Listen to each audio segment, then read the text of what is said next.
నమస్కారం ఘంటారావానికి స్వాగతం. ముందుగా ప్రధాన అంశాలు. మహానాడులో సమగ్ర జల విధానం తీర్మానం. నీటి పరిరక్షణలో భాగం కావాలని శ్రేణులకు చంద్రబాబు పిలుపు.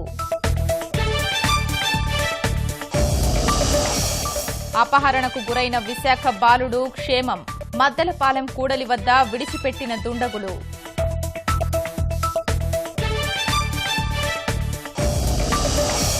ఢిల్లీలో యాత్రికుల బస్సును ఢీకొట్టిన చమురు ట్యాంకర్. 2 ప్రకాశం జిల్లా వాసుల మృతి. మంత్రి సిద్ధా దిగ్భ్రాంతి. కర్నూలు, అనంతపురం, ప్రకాశం జిల్లాల్లో ఎడతెగని వానలు. వివిధ ఘటనల్లో 2 మృతి.